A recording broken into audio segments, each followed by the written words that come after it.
The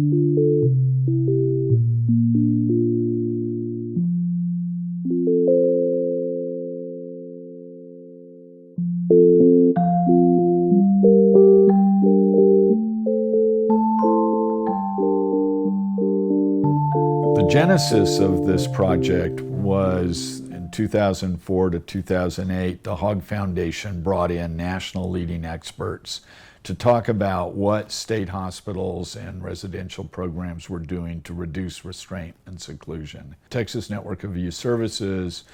was able to get the grant to work with residential treatment centers in the state of Texas on a much more intensive kind of approach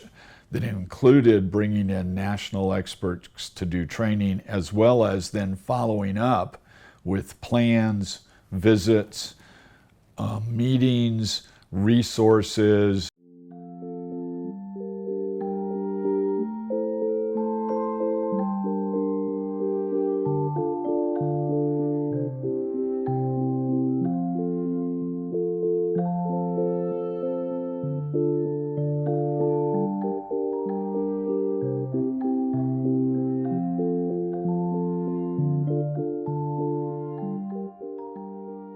Part of the reason that TNOIS was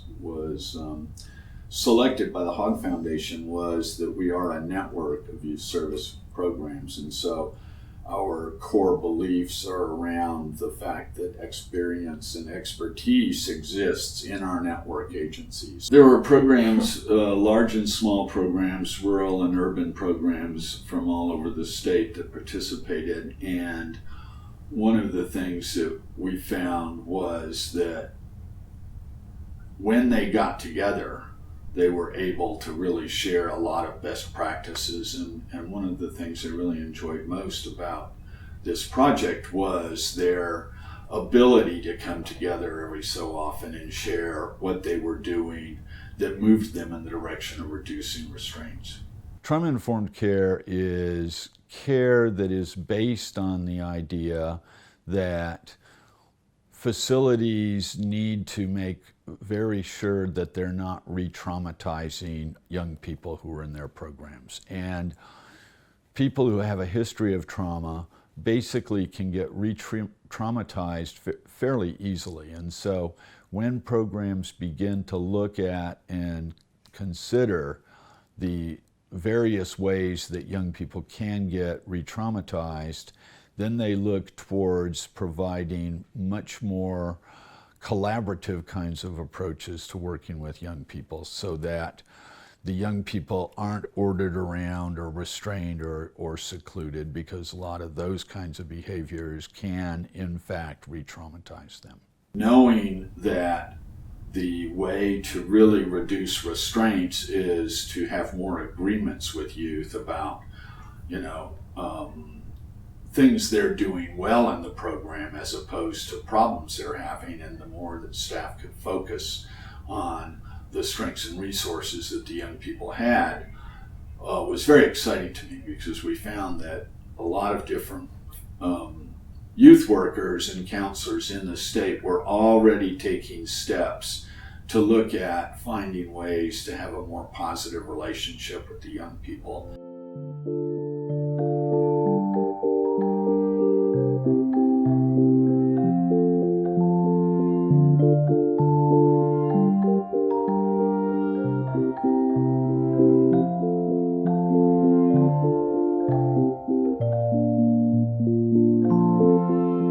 At the data, the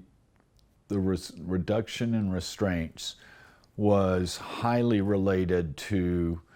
the organizations that made the most effort at really looking at how they were defining restraint, number one, and number two,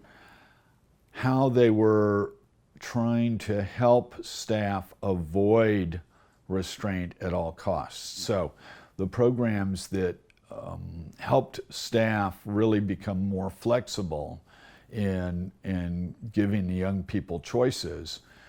seem to see the biggest drop in restraint. And I know that at least in one case, that had to do with the staff beginning to believe that they were not going to get in trouble if they allowed young people to,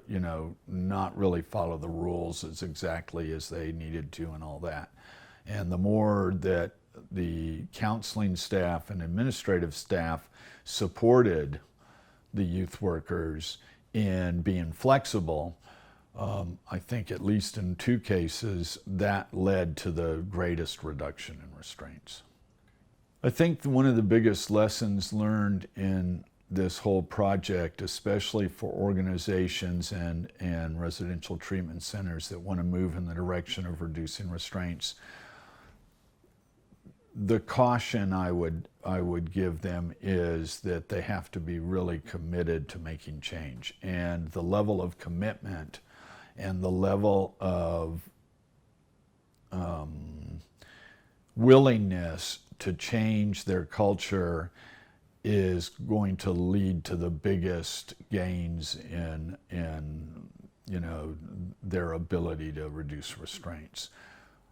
It's the kind of thing that organizations have to decide that it's more important to make these kinds of changes than it is to maintain staff. That it's in a number of these organizations, we found that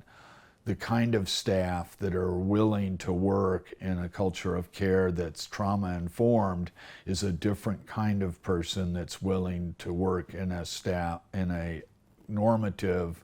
program that tries to control kids.